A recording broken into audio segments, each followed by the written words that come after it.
이번에 뭐 화해가 얘기한 것 중에 제일 많은 게 5G is on, 그러니까 뭐 시작됐다 뭐 이런 건데 뭐 시작은 됐죠. 일단 5G가 세상을 바꾸기 위한 혁신 기술이라는 얘기들은 많이 하고들 있는데 뭐 사실 세 개의 축으로 구성이 돼 있다. 하나가 인핸스드 모바일 브로드밴드, 또 하나가 이제 글자 그대로 매시브 머신 타입 커뮤니케이션. 이쪽은 주로 이제 발전하는 게 스마트 홈, 스마트 빌딩, 스마트 시티, 스마트 네이션. 뭐 중간에 있는 거는 도시의 가장 근본적인 문제가 뭐냐? 서스테이너빌리티가 많이 떨어진다. 그래서 뭐 스마트 그리드, 뭐 그린 시티, 뭐 물 이런 것들하고 연관이 된다고 보시면 되고요. 또 하나는 울트라 릴라이어블 로우 레이턴시 커뮤니케이션. 이거는 저는 사실 이런 얘기를 되게 많이 씁니다. 지난해였나 그 CES에서 저는 화웨이가 5G로 도배를 할 줄 알았더니 반대로 AI 중에서도 어드밴스드 AI랑 8K로 도배를 했었어요. 기본적으로는 5G의 좌청용 우베코는 인공지능 자율주행차, 그리고 이제 8K 고해상도인데, 요 해상도에 대한 얘기를 하면은 많은 분들이 약간 갸우뚱합니다. 근데 이번에 이제 뭐 KT도 그렇고 뭐 SKT도 그렇고 전부 다 그 정부에서 반려를 받았잖아요. 이 요금제가. 근데 그 SKT에서 반려받은 요금제로 보면 120GB에 75,000원이거든요. 그런데 지금 무제한 요금제를 쓰고 계시는 분들의 평균이 20GB 정도밖에 안 돼요. 전체 평균으로 하면은 10GB도 안 되거든요. 그럼 뭘 해서 도대체 150GB를 쓸 거냐. 그러니까 기가바이트당 가격이 낮다라는 거는 이제 통하지가 않았던 거죠. 근데 사실은 그런 그림을 만들려면, 네트워크 트래픽을 일으키려면 오히려 순서는 해상도를 높이는 뭔가 서비스를 늘려서 5G 보고를 늘리고 이 5G 기반으로 해서 가는 그림. 그래서 이제 순서가 이렇게 움직인다라고 보실 수가 있겠습니다.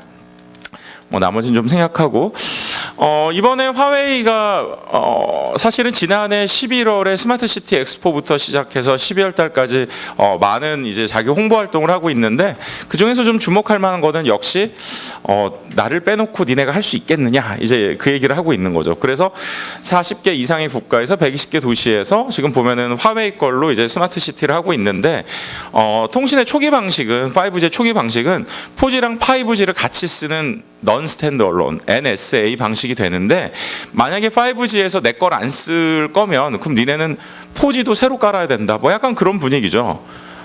그리고 이미 4세대에 망해서, 이건 뭐 다른 통신사들도 다 얘기하는 거지만, 난 스마트 시티 솔루션을 어느 정도 갖췄기 때문에 네가 만약에 5G를 내 것까지 쓰면은 지금 스마트 시티 솔루션을 거의 번들로 제공하겠다, 뭐 이런 분위기로 자신감을 보였습니다. 뭐 부문은 대체로 뭐 에너지, 모빌리티, 뭐 워터, 뭐 공공 서비스, 이건 다 일반적인 내용들인데 다 포함이 돼 있는 거고, 그러다 보니까 뭐 에릭슨 같은 경우에는 IOC를 인터그레이티드 오퍼레이션 센터라 그러고, 그다음에 이제 화웨이 같은 경우에는 이제 인텔리전트 오퍼레이션 센터라고 하지만, 잘 보시면 경찰청 상황실 같아요. 그래서 권역별, 뭐 지역별, 그다음에 완전 로컬 도로, 뭐 이런 하나하나까지 할 수 있다. 그래서 우리랑 하다가 관둘 거면 다시 재투자도 해야 되는데 이 솔루션도 너희가 단독으로 만들 거냐. 그러니까 지금 보면은 화웨이가 자기에 대해서 이제 어필을 이런 식으로 솔루션으로도 많이 하고 있다라고 보시면 되겠습니다. 그럼 중공 양에서는 어떤 그림을 보여주고 있을까요? 이 여자분이 되게 유명한 앵커예요. 이 뭐 아시는 분은 아실 수가 있는데, CCTV에서 뭐 그 국내 유명 배우를 닮았다고 유명해졌던 이제 취멍이라고 하는 그 여자 앵커인데, 이번에 이거는 취멍이 아니고 취멍의 3년 전 외모고요. 실제로는 이제 기사를 입력하게 되면은 이제 뭐 톤이나 이런 것들 다 조절해가지고 목소리하고 몸짓까지 바꾸고 중국어, 영어로 이제 인공지능화 시켜서 전달을 했다. 일단 뭐 난이도는 별거 아닌 거 아니냐 이럴 수도 있는데, 나름대로 완성도가 높았고, 전면에 내세운 게 중국의 정협 개막식을 앞두고서 양회 관련 방송 진행을 이렇게 하고, 그 다음에 당연한 얘기지만 인민대당 미디어 센터에서는 당연히 5G 통신 서비스를 제공하고, 천안문 등 미디어 이제 뭐 각종 필요한 데에서도 5G 기시국을 했는데 왜 했을까요? 없어진 단어가 2개 있습니다. 양회에서 사라진 2개의 단어, 중국 제조 2025, 반도체 굴기, 2개는 사라졌죠. 굴기라는 단어나 이렇게 중국 제조 2025 같은 얘기는 너무 자극적이기 때문에 굳이 협상을 하는 상황에서 드러내야 될 이유도 없고, 국내에서도 지금 보면 많이 좀 틀리는 부분이, 중국 제조 2025가 이미 작년도에 사실 이 양회라던 시절에 리뷰를 했을 때 그때 이미 목표가 수정이 됐어요. 근데 그냥 이제 처음에 중국 제조 2025 가지고서 그냥 타이핑 치는 게 너무 많았던 거죠. 그냥 남들이 그렇게 썼으니까. 2020년까지 반도체 40% 자급하고 2025년까지 70% 자급한다라 그랬는데 지난해 2월이면은 2018년 2월인데 무슨 수로 2020년까지 40% 자급을 합니까? 벌써 바뀌었어요. 근데 그때 자기들이 열심히 분석을 해봤습니다. 중국 내에서 열심히 분석을 해서 제일 안 되는 게 뭐였을까? 제일 안 되는 거는 중국 제조 2025에서 제일 안 되는 게 반도체였어요. 그리고 UMC라는 이제 대만의 파운드리 업체가 이제 JHICC라고 중국의 메모리 업체 디램 업체를 도와주기로 했었는데 후젠지나 근데 결론은 이제 미국에서 이제 원투 스트레이트 이제 막 주먹을 날리면서 UMC가 손을 떼게 되니까 디램은 이제 할 수가 없는 상황입니다. 그리고 지금 이제 메모리 가격이 왜 이렇게 떨어지느냐는 여러 가지 이유가 있는데 그 중에서 낸드 플래시 메모리 같은 경우에는 삼성전자가 의도적으로 가격을 지금 낮추고 있는 것도 굉장히 눈에 띄게 보이고 있습니다. 나 말고 다 가만두지 않겠다. 왜? 낸드 같은 경우에는 얼마든지 이제 실제로도 이제 YMTC 같은 중국 기업들이 들어올 수가 있기 때문에 이미 작년 8월에 내부적으로 나온 얘기가 만약 들어온다면 매출 이퀄 영업 적자로 만들어주겠다라는 전략이 있는 거죠. 근데 지금 상황에서 들어온다? 일단 현재는 쉽지 않다. 그래서 지금 실제로도 제일 안 되는 분야인데 무역협상에서 문제만 일으키는 부분이 되는 거죠. 반대로 제일 잘 되는 거를 뭐라고 했을까요? 통신하고 철도예요. 그럼 이제 지금 보면은 또 통신 굴기란 얘기를 굳이 할 필요가 있을까? 미국이 제일 못하는 부분이 지금 제일 우려되는 부분이 사실은 통신이 될 수도 있다라는 게 미국의 아킬레스 건인데 그걸 건드릴 필요는 없죠. 그러나 지금 중국 인민들의 자존심도 상당히 안 좋은 그림에서 어떻게 하면 좋겠느냐? 굴기자를 굳이 넣을 게 아니라 이게 보여주는 거죠. 이 사람은 인공지능이다. 5G 다 깔아놨다. 뭐 로봇도 실컷 구경해라. 이 그림을 보여주면서 이제 오히려 고취를 시키고 있는 그림이고 앞으로 그럼 전략 방향은 어떻게 될까요? 반도체 굴기에서 지금 사실 답이 안 나오는 거에 돈을 막 넣는 거 그걸 안 한다는 얘기가 아니라 제조 쪽에서 뭐 지금 디램을 무슨 용을 쓴다 그래도 답이 없거든요. 통신 쪽으로 갈 거로 보고 있습니다. 그래서 이번에 양회나 이런 데서 발표한 것들을 한번 이 피라밋에 실제로 넣어보면 아무래도 이제 또 이제 정점에 있는 거는 이제 뭐 인프라가 되겠죠. 인핸스드 모바일 브로드밴드에서는 스마트 커넥션으로 가는 쪽인데 뭐 차세대 ICT 기술 뭐 이거 뭐 다 갖다 붙이는 거니까 오케이인데 5G의 상업적 상용화 추구를 5개 권역별에서 이제 강하게 드라이브를 하는데 이게 잘 되겠느냐? 되는 전략이 있을 수 있습니다. 그 다음에 지금 보면 차세대 인터넷 프로토콜 이제 늘리고 이러면서 제일 먼저 할 게 지금 사실 8K로 다음엔 가야 되는데 지금은 8K 컨텐츠나 보급이 전혀 없는 상황이기 때문에 일단 중앙 및 지역 방송국에서 4K 화질 지원부터 강화를 시키는 거죠. 그리고서 이쪽으로 이제 내려오는 그림. 지난해 11월에 역시 마찬가지로 지금 모든 통신사에서 자꾸 킬러 어플리케이션 얘기를 하는데 VR 끼고서 2시간, 3시간 게임할 수 있는 사람은 제정신으로는 정말 드뭅니다. 그것도 지금은 고해상도도 아니에요. 저는 이제 디스플레이도 같이 보고 있기 때문에 딱 보면은 이게 직업병이잖아요. 픽셀이 보여요. 리프레시 레이트도 낮아요. 그래서 저야 그래서 그 뭐 간질까지는 아닌데 막 갑자기 막 뒷골이 아픈 이런 그림이거든요. 그런 그림에선 안 된다. 반대로 얘기하면은 그래서 작년 11월에 처음이지만 이제 화웨이에서도 이제 8K 브로드캐스팅을 VR로 한번 해보는 거죠. 근데 실제로 그건 요소 기술이 많이 필요한데 그 부분은 나중에 한국의 기회도 될 것 같습니다. 그래서 이게 다 깔리게 되면 그 다음에 가는 쪽이 이제 인공지능 기반의 뭐 인더스트리얼 오토메이션, 뭐 스마트 팩토리 포함이고 자율주행차 이렇게 되는 거고 이쪽은 이제 보면은 스마트 홈, 빌딩 뭐 근데 이제 그 스마트 시티 네이션 되는 거 알겠는데 서스테이너빌리티가 높아야 되니까 친환경 에너지 자동차에 대해서 보조금 확대하고 지능형 가전제품 판매에 대해서도 보조금을 지급하고 아울러서 보셔야 되는 거는 지금 화웨이의 기본적인 컨셉은 뭘까요, 지금? 아까 그 5개 권역별의 그 가입자 수를 보면 대략 한 4억 명 정도 되는데 미국에서 지금 통신 가입자 수가 약 3억 3천만 명 정도 되니까 미국보다 더 큰 지역인데 거기에 화웨이에 몰빵으로 몰아주기 하겠다는 거죠, 지금. 하기 싫으면 관둬라. 그럼 우리끼리라도 한다. 왜냐하면 여기서는 개입을 해서 사실 방해할 만한 요소가 상당히 적기 때문에 반대로는 국가의 경쟁력을 높이는 데는 좋기 때문에 지금 이런 변화가 지금 실제로 발표가 된 거고 앞으로는 뭐가 나올까요? 후속적인 대책들이 나올 수밖에 없다. 이렇게 볼 수가 있겠습니다. 뭐 5G 미국의 두려움이자 중국의 자신감이라는 건 뭐 이거는 뭐 통계를 어떻게 내느냐에 따라서 다르긴 한데 뭐 필수 불가결한 이제 지적재산권 기준으로는 4G보다 5G가 올라갔구나 이런 거고, 실제로 2017년에 그 중국의 그 통신 장비 업체들이 글로벌 마켓 셰어가 화웨이 같은 경우에 23%, 그 다음에 이제 GTE 같은 경우에가 뭐 한 11% 정도였는데, 지난해 트럼프 대통령이 GTE를 하도 때리니까 이게 8%가 깨졌어요, GTE가. 그런데 화웨이가 28%로 올라간 거죠. 비슷하구나. 그래서 지금 보면은 중국의 영향력은 글로벌하게 3분의 1 정도는 실제로 차지하고 있다는 걸 볼 수가 있겠는데, 근데 이러다 보니까 또 신경 쓰이는 게 두 가지가 되는데, 그러면 이것도 어떤 통계를 쓰느냐에 따라서 다 다를 수가 있는데, 저는 이제 중국의 전략 쪽을 부각하니까 긍정적으로 통계가 나온 거를 인용해서 말씀을 드리면, 5G 기준을 만들 때 테크니컬 컨트리뷰션을 할 회사가 어디로 보느냐라고 할 때 1위가 화웨이, 2위는 에릭슨, 3위가 다시 하이실리콘인데, 하이실리콘이 어떤 회사죠? 화웨이의 자회사가 되겠습니다. 네. 그래서 지금 보면은 미국 입장에서는 열심히 때려야 되는 그림이고, 중국 입장에서는 열심히 지켜야 되는 그림이 나오는 거죠. 자, 그러면은 반대로 이제 미국이 뒤처지고 있는데, 미국 같은 경우에 지금 스마트 시티의 실증 도시의 대표가 어디죠? 물론 뭐 여러 개가 있지만 오하이오 스테이트에 또 컬럼버스가 요즘 그거 많이 하고 있습니다. 그래서 실제로 해보고 보조금이 얼마 필요한지 이거 열심히 하고 있거든요. 근데 중국은 지금 어떻게 할 거냐? 그냥 갖다 때려 받고 그냥 사업어치 해보겠다 이거죠. 그럼 가능하냐? 가능합니다. 5G가 잘 되려면은 어떤 점들이 있으면 좀 빨리 퍼질 수가 있을까요? 한 세 가지 정도를 키 팩터로 한번 뽑아볼 수가 있겠는데, 첫 번째가 킬러 앱이나, 그러니까 킬러 어플리케이션이나 컨텐츠가 있으면, 컨텐츠가 있으면 참 빠르게 도움이 되겠죠. 뭐 그걸 가지고 얘기하는 게 주로 이제 뭐 VR 가지고서 얘기하는 게 그런 게 참 많이 있죠. 그럼 또 하나는 뭐가 있을까요? 나머지 두 개는, 하나는 결국 통신 요금.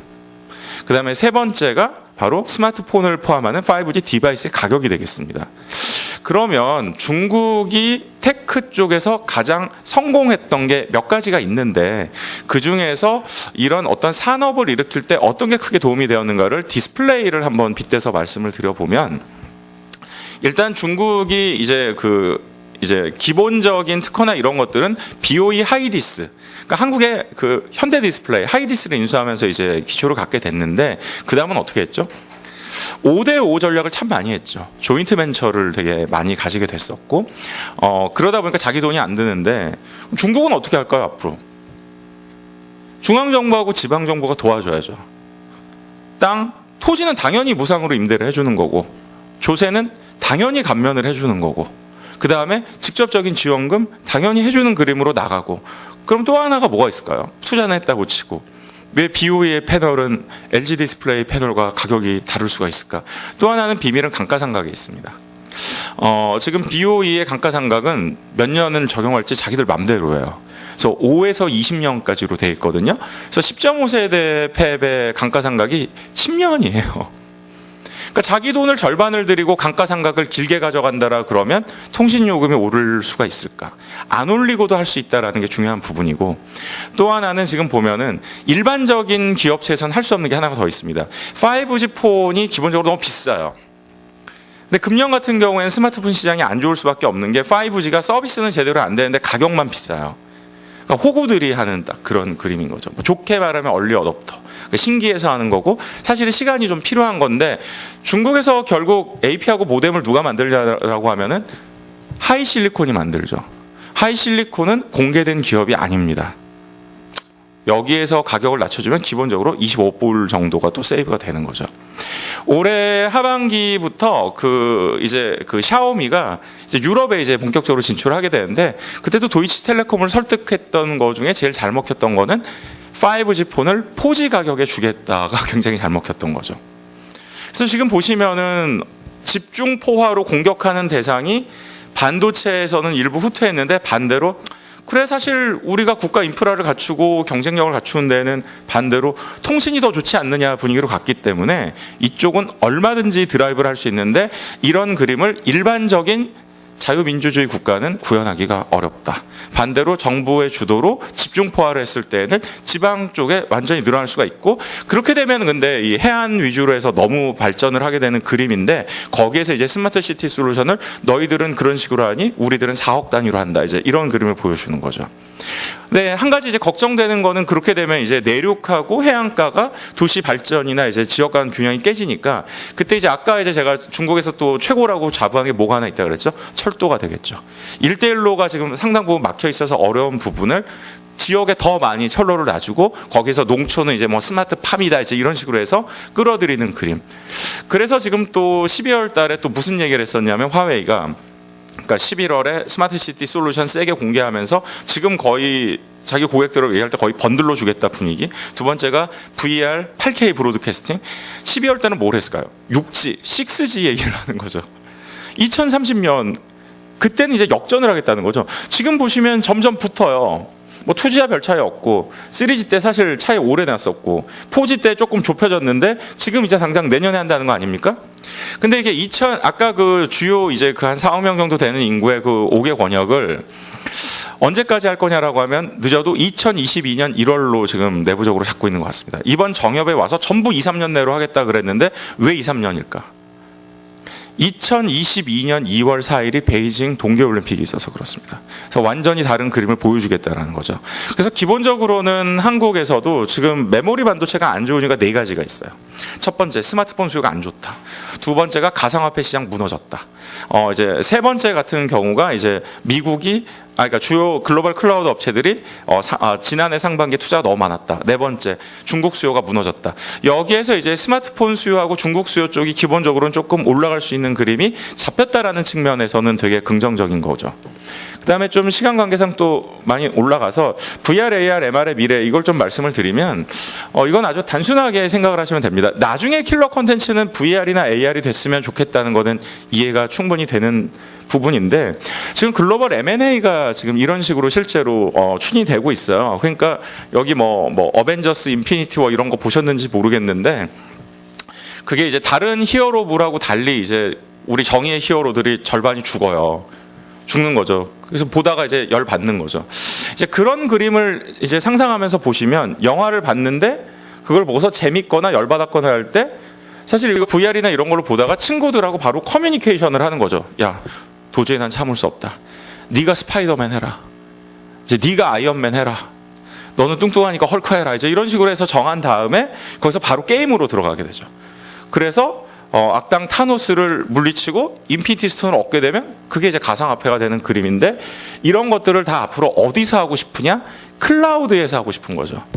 그래서 지금 보면은 자꾸 초고해상도의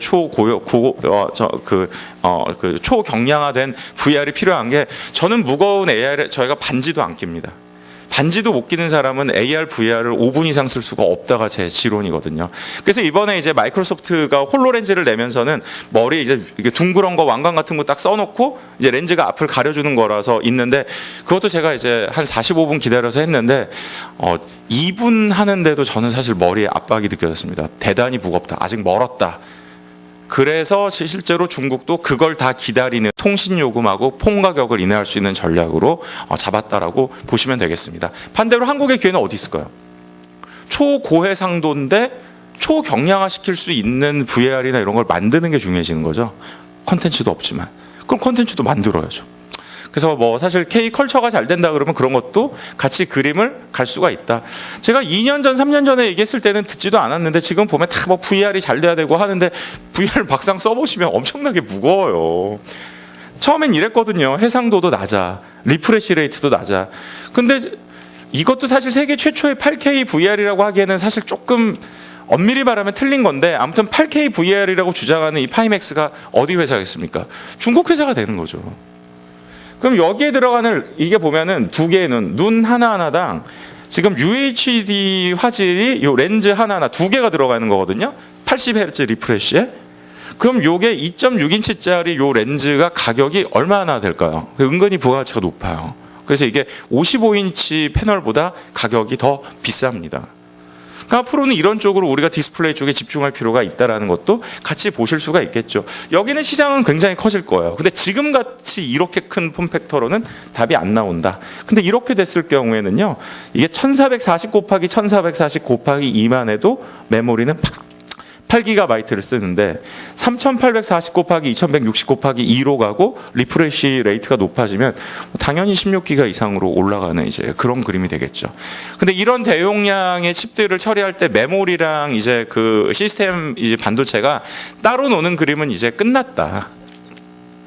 이걸 같이 구현하려면 이제 뭐 DDIC도 그렇고 사실 이런 게 다 하나로 패키징돼서 해야 되는데 한국이 이쪽 후공정 경쟁력이 상당히 떨어지는 부분이 있습니다. 그래서 앞으로 육성은 시스템 반도체 쪽으로 더 많이 해야 되는 그림이고 삼성전자도 좀 더 오픈 이노베이션을 할 걸로 보고 있는데 참고로 시스템 반도체 중에서 차량용 반도체나 이런 거는 약간 안타깝지만 글로벌 기업들과의 격차가 한국 기업들이 적다고 얘기하지만 아마 반대로 이제 글로벌 자동차 업체가 구매하는 입장이라고 보면 생각보다 굉장히 커요.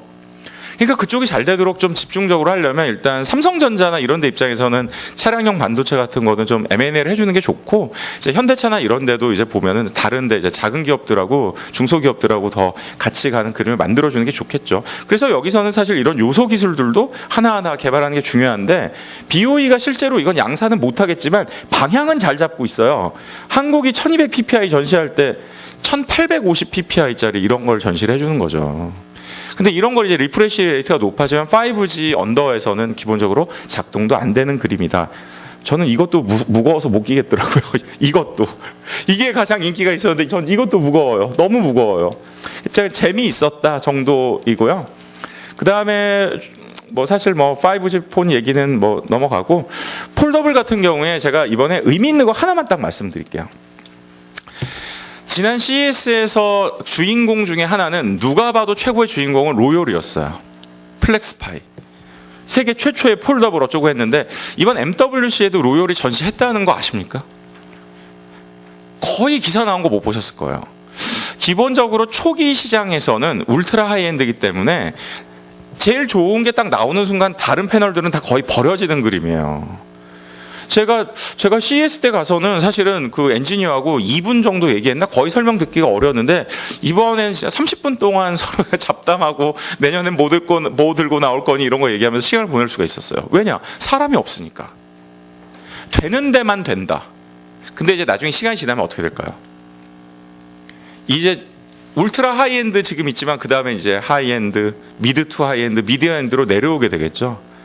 그러니까 앞으로는 이게 그 디스플레이 만드는 것도 이제 모바일 만드는 것도 6세대가 아니라 8.5세대로 변화하게 될 거다. 그래서 장비 쪽에서는 또 그런 변화들이 상당히 많이 있을 거고, PPI도 기본적으로 이번에 제일 안타까운 거는 이 폴더블 폰들의 대부분이 족보 없는 해상도를 들고 나왔어요. 펼쳤을 때 야, 8K가 되면 뭐하고 4K가 되면 뭐하냐. 우리가 스마트폰 사이즈가 똑같은데 그래도 보면은 해상도가 높으면 보기라도 좋잖아요. 근데 이게 스크린이 커진다라고 하면 눈에 딱 봤을 때 차별화가 돼야 돼요. 족보 있는 걸로. 근데 이번에 삼성 같은 경우 이걸 5G 모델로 안 낸 것도 약간 아이러니했죠. 어차피 시연도 잠깐만 해주고서 다 그냥 유리 안 속에 그냥 전시만 할 거면 5G로 냈어야죠. 그리고 카메라는 8K 해상도를 찍을 수 있게 냈어야죠. 그리고 펼쳤을 때는 4K 해상도가 될 수 있도록 냈어야죠. 그래서 이제 그런 부분에 대해서 보완이 있는 이제 차세대 이제 폴더블들이 쭉 나오게 되면서 지금은 울트라 하이엔드였던 게 쭉 이제 아래로 내려가는 이런 또 변화가 있을 거라고 생각을 하고 있습니다.